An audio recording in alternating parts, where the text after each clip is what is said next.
Om Namo Bhagavate Vasudevaya. Narayanam Namaskritya Naram Chaiva Narottamam Devim Saraswatim Vyasam Tato Jayamudire. Nashtuprayeshu Bhatreshu Nityam Bhagavata Sevaya Bhagavati Uttam Shloke Bhaktir Bhavati Nashtike.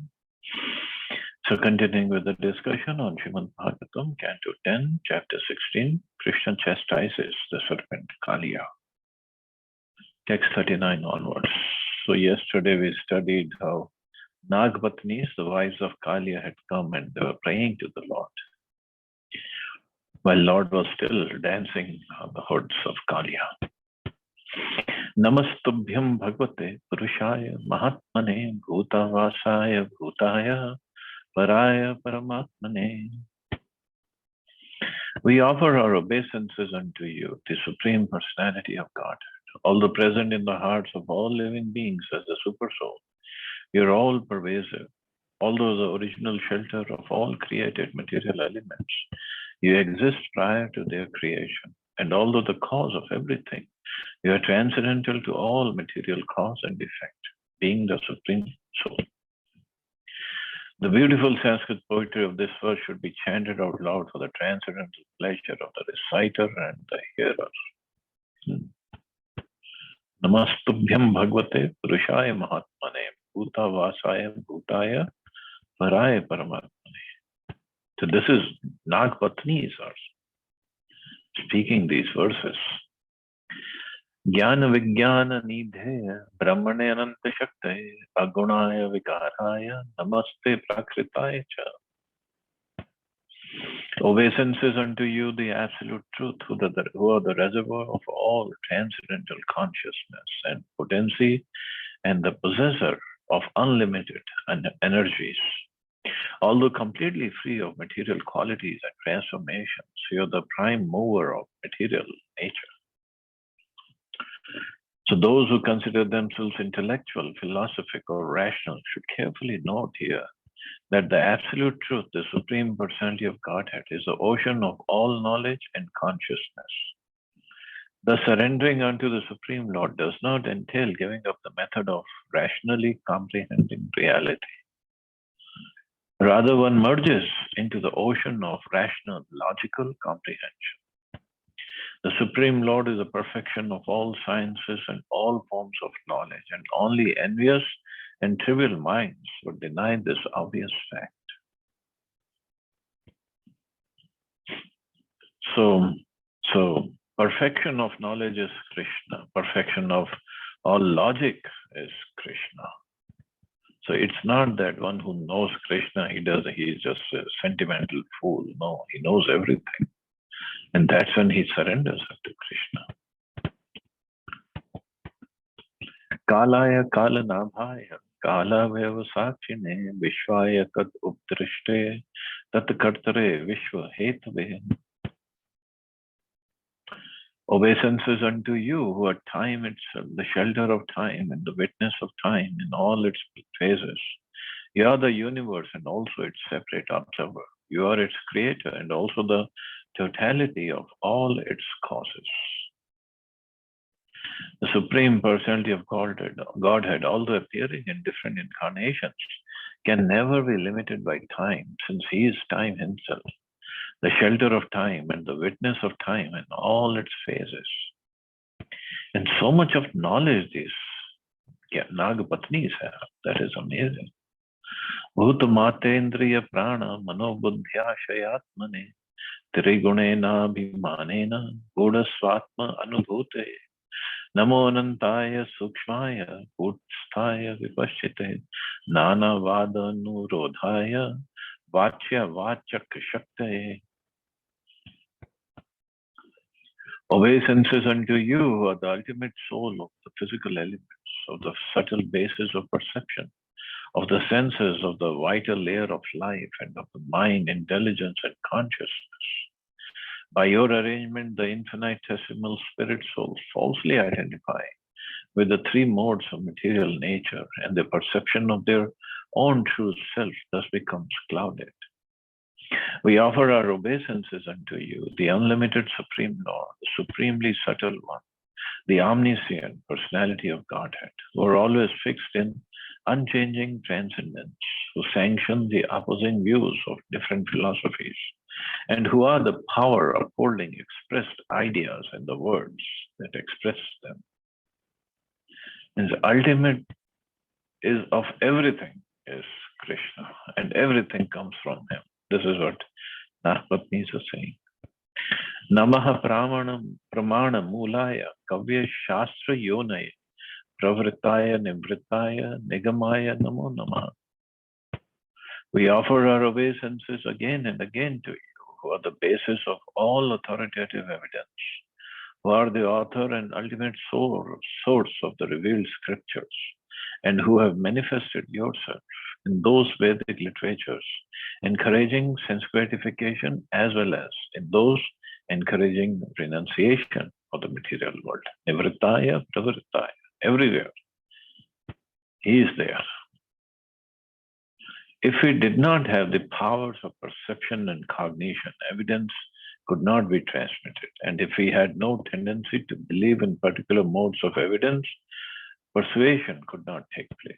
All of these processes, perception, cognition, persuasion, and transmission take place through the various potencies of the Supreme Lord. The Supreme Lord Krishna is himself the greatest scholar and intellectual being.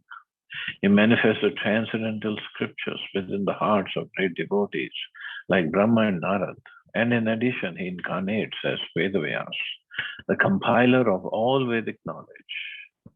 In multifarious ways, the Lord generates a variety of religious scriptures, which gradually bring the conditioned souls through the various phases of re-entry into the kingdom of God. So all the scriptures come from him. By all the scriptures, he is to be known. Everything is him, nothing beyond him, and nothing except him. Namaha Krishnaya Ramaya Vasudeva Sutaya Cha Pradyumnaya Niruddhaya Satvatam Pataye Namaha. We offer our obeisances to Lord Krishna and Lord Ram, sons of Vasudeva, and to Lord Pradyumna and Lord Aniruddha. We offer our respectful obeisances unto the Master of all the saintly devotees of Vishnu. Namo Guna Pradipaya Gunatma Chadanaya Cha Gunavrittya Upalakshaya Gunadishtray Swa Samvidhe. Obeisances to you, O Lord, who manifest varieties of material and spiritual qualities. You disguise yourself with the material qualities, and yet the functioning of those same material qualities ultimately reveals your existence. You stand apart from the material qualities as a witness and can be fully known only by your devotees. Nobody else can know you. The word guna conveys various meanings. The three basic qualities of material nature, that is goodness, passion, and ignorance. Excellent qualities one manifests because of piety and spiritual achievement, or the internal senses such as the mind and intelligence. The word pradipaya means unto him who manifests or illuminates. Thus here the Nagpatnis are addressing the Supreme Lord as he who manifests all material and spiritual qualities and who causes the living entities to be conscious.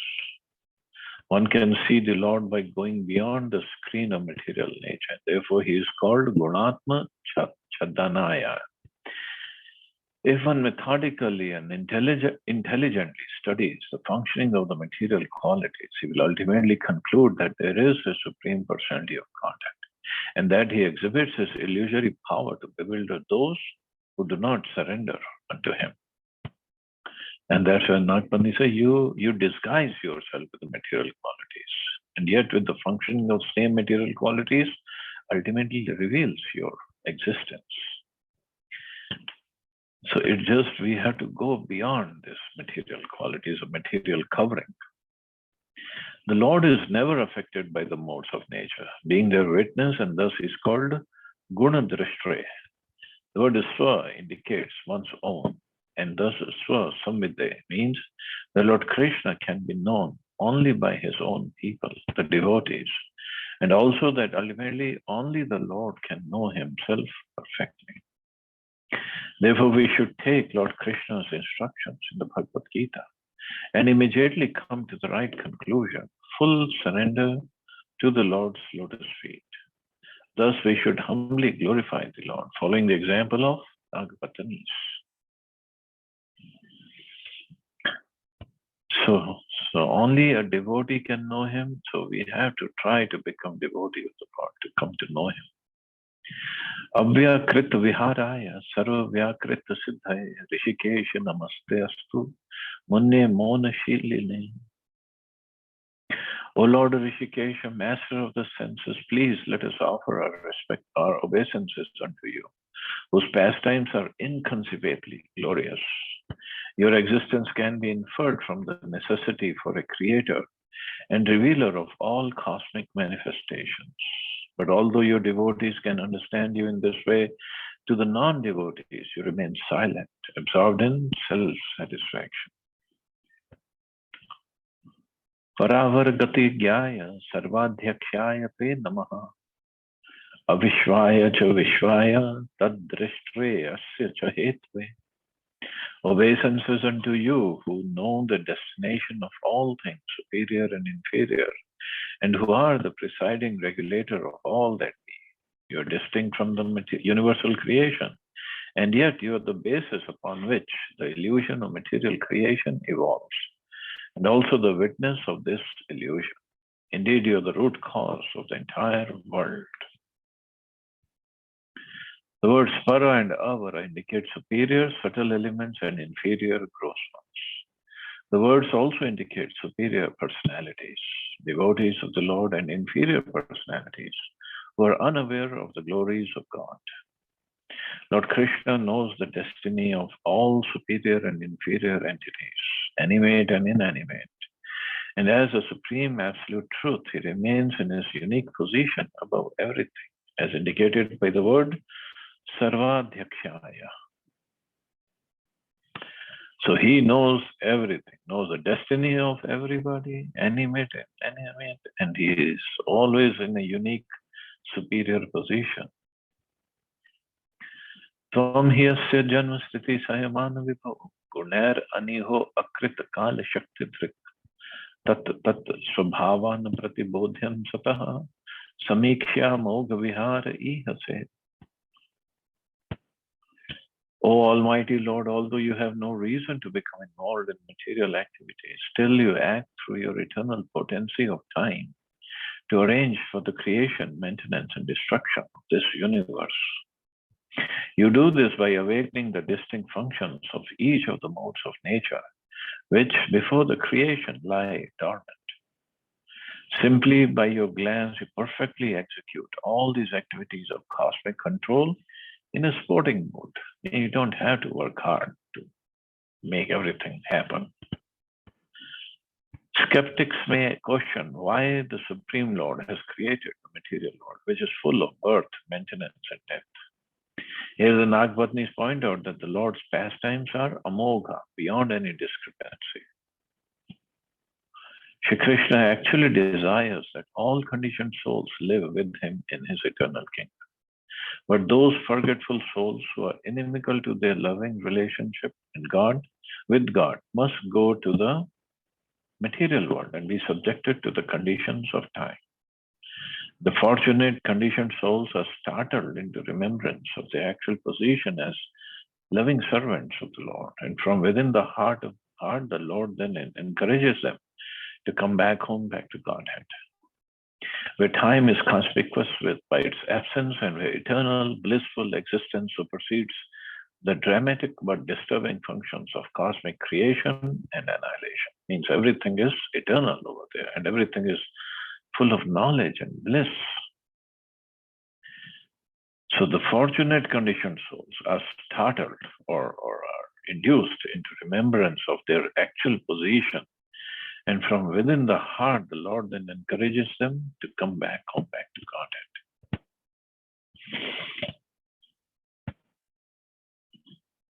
But this is the reason he does the creation, for our rectification actually. Tasyavate amustan vistriya lokyam shanta shanta utmudayo naya shanta priyaste hi adunavitum satam statushchate dharma paripsya yehita. Therefore, all material bodies throughout the three worlds, those that are peaceful in the mode of goodness, those that are agitated in the mode of passion, and those that are foolish in the mode of ignorance, are all your creations. Still, those living entities whose bodies are in the mode of goodness are especially dear to you, and it is to maintain them and protect their religious principles that you are now present on the earth. So, although everything is created by Krishna or through his energies, but he doesn't just do it independently. It's all our desires, our karmas that we get next bodies. And that kind of, because we have developed that kind of consciousness in our present body. It's not like he loves to put somebody in the mode of goodness, somebody in the passion, somebody in ignorance. He's neutral, completely neutral. Aparadha sakrit bhartra sodavya swaprajakrita kshantum arhasi shantatmam mulasya tam ajanataha. At least once a master should tolerate an offense committed by his child or subject. O supreme peaceful soul, you should therefore forgive our foolish husband who did not understand who you are. Because of their extreme anxiety in this verse, Kaliya's wives mention the same idea twice, that the Lord should kindly forgive their foolish husband. The Supreme Lord is Sanatana, the supreme peaceful soul, and therefore the Nagpatni suggests it would be proper for him to overlook at least this once, the great offense committed by the ignorant Kaliya. And also, this is the way to pray. First, we have to glorify the Lord, and then we can pray for some benediction. Anugrahinishva Bhagwan Prana Styajati Pannagaha Istrinam Nah Sadhu Shocyanam Pati Prana Pradiyatam. O Supreme Lord, please be merciful. It is proper for the saintly to feel compassion for women like us. This serpent is about to give up his life. Please give us back our husband, who's our life and soul. Videhite kinkarina anushteyam tvagyaya yadrichadhyanutishtanvai muchate sarvato bhayat. Now please tell us, your maidservants, what we should do. Certainly anyone who faithfully executes your order is automatically freed from all fear. The surrender of Kaliya's wives was now complete, and Lord Krishna immediately gave them his mercy, as described in the following verses. Shri Shukavacha, Itham Sanaga Patni Bhir, Bhagwan Samabhishtutaha, Murchitam Bhagna Shirasam, Visasarjag Angri Kuttunaha. Shri Shukdev Goswami said, thus praised by the Nagpatnis, the Supreme Personality of Godhead, released the serpent Kaliya, who had fallen unconscious, his head battered by the striking of the Lord's lotus feet. He was really punished. According to Srila Vishwanath Chakravarti Thakur, Lord Krishna, upon reaching his decision, immediately jumped down from Kaliya's foot and stood before the serpent and his wives. We should remember that when Lord Krishna executed these pastimes, he was just a young village boy in Vrindavan. Pratilabdhendriya prana Kaliya shankar hari krichrat samuchya vasandinaha Krishnam praha kritanjalihi. Kaliya slowly regained his vital force and sensory functions.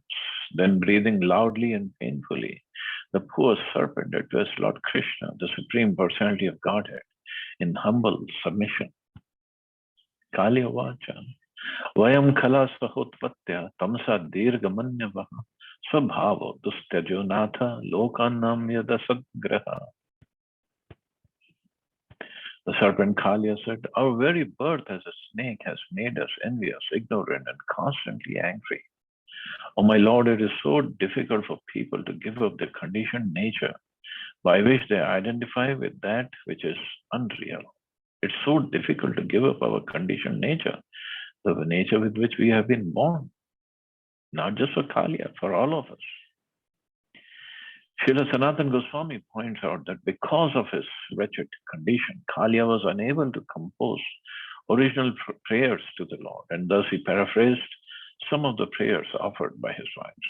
The word asadgraha indicates that a conditioned soul seizes upon impermanent and impure things, such as his own body, the bodies of others, and other countless varieties of material sense objects. The ultimate result of such material attachment is frustration, disappointment, and anguish, a fact that has now become crystal clear to the poor serpent Kalya. So he really had gone through a lot. Tvaya svishtam idam vishwam dhatar gun visarjanam nana svabhava viryojo yoni bija shaya kriti. O Supreme Creator, it is you who generate this universe, composed of the very variegated arrangement of the material modes, and in the process you manifest various kinds of personalities and species, varieties of sensory and physical strength, and varieties of mothers and fathers with variegated mentalities and forms. Commenting on this verse, Srila Madhvacharya has quoted the Narad Purana as follows. From Hiranyagarbha Brahma comes the second creation of this universe. But the universe is primarily created by Vishnu himself. Vishnu is thus the primary creator, and four-headed Brahma is merely the secondary creator.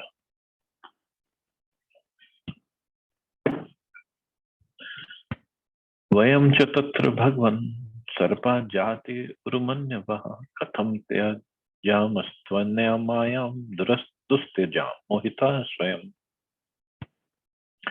O Supreme Personality of Godhead, among all the species within your material creation, we serpents are by nature always enraged, being thus deluded by your illusory energy, which is very difficult to give up. How can we possibly give it up on our own?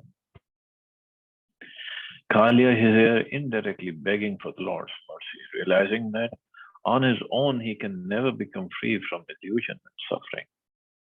Only by surrendering to the Lord and obtaining his mercy can one be released from the painful conditions of material life.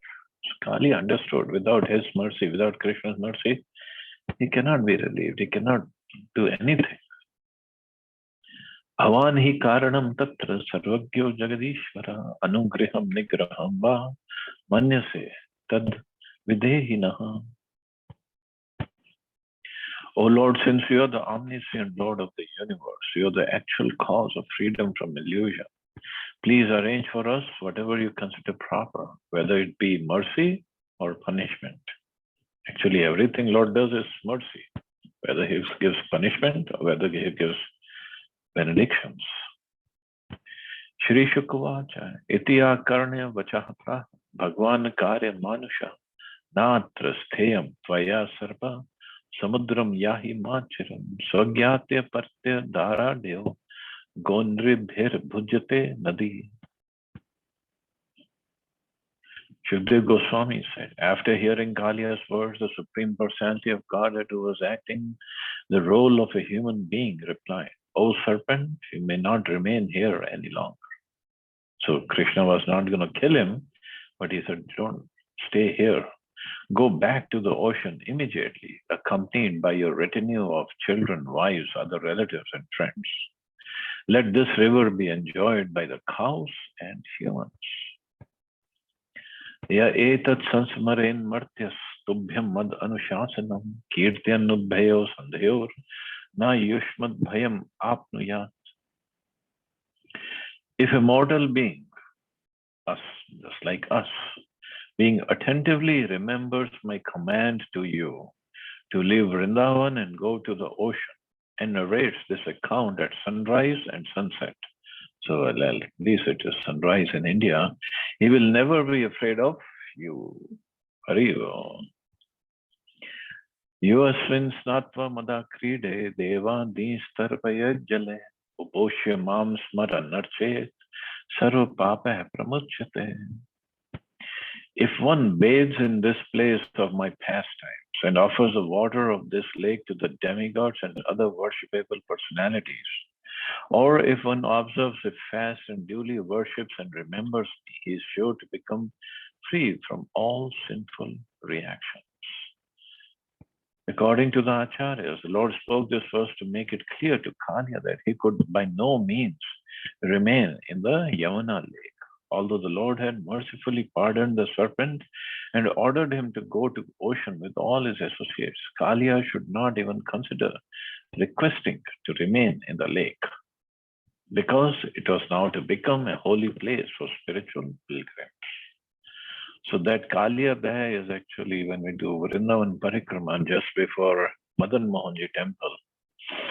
The Kalia there. Now it is a very small piece of water, not a big one, but it's nicely protected, nicely taken care of.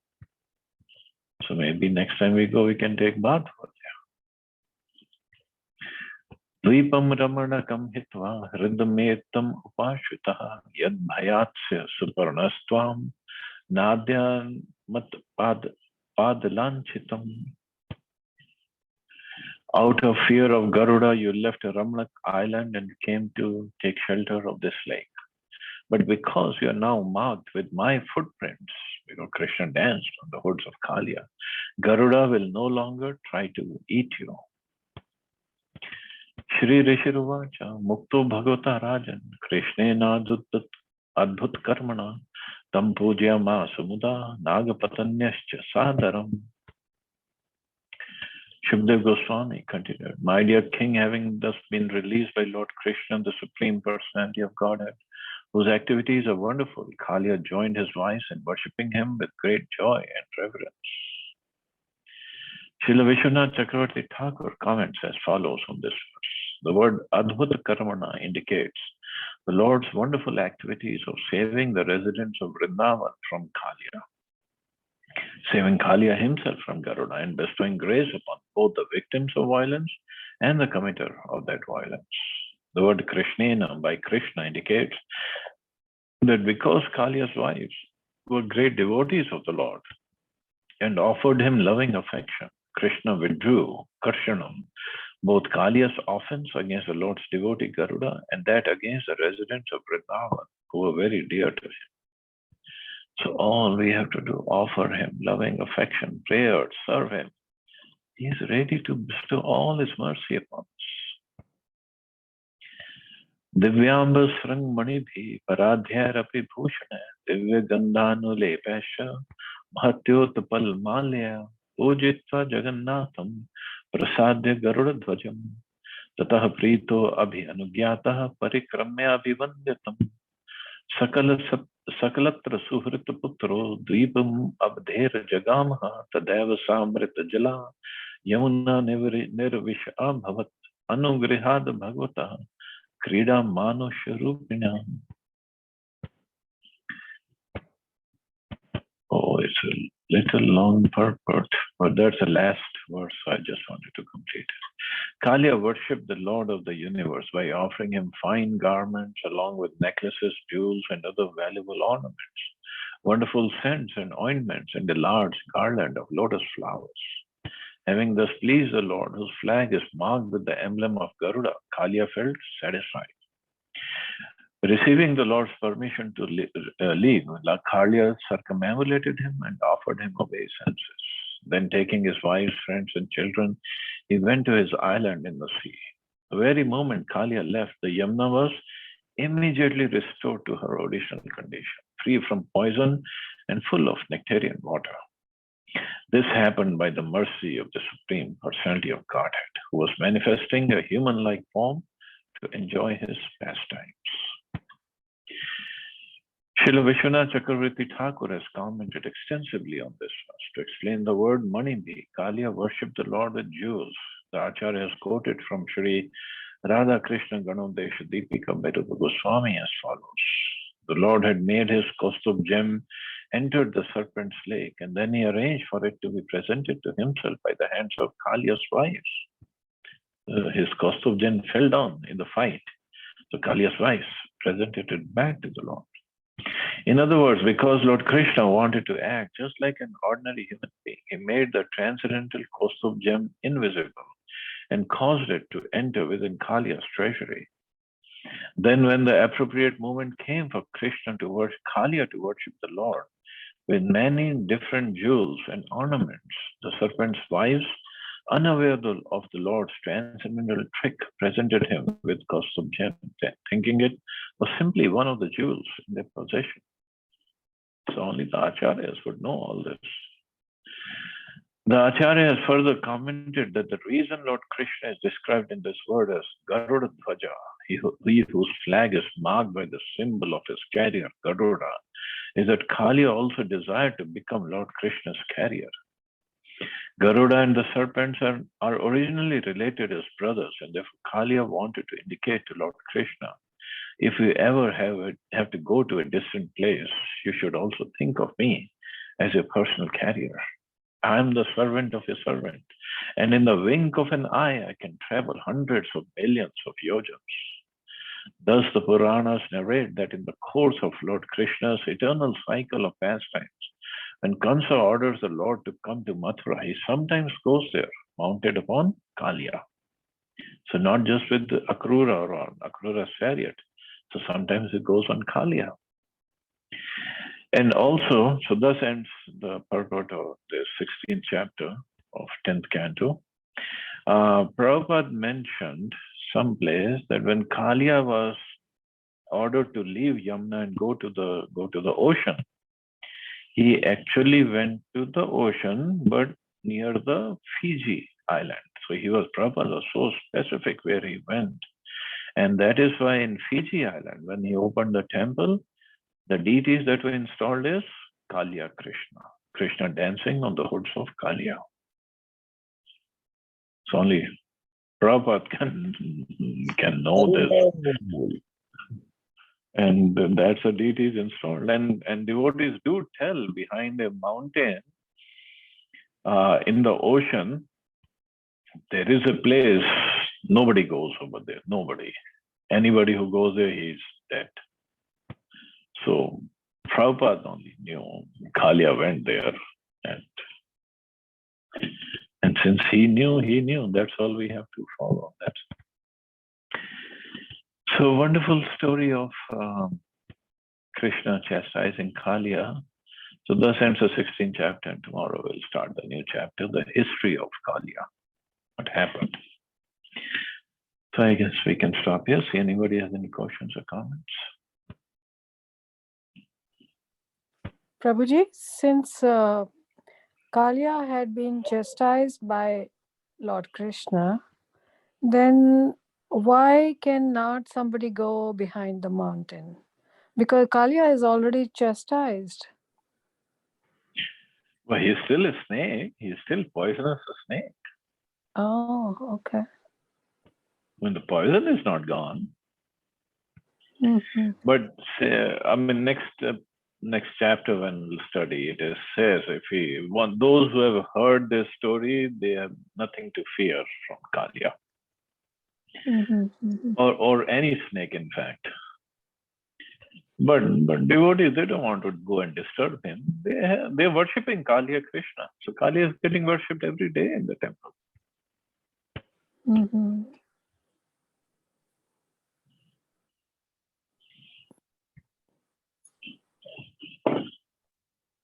Okay, so we can stop here. You all have a safe and wonderful day. Hare Krishna, Prabhuji. Hare Krishna, Prabhuji. Jai Shri Prabhupada.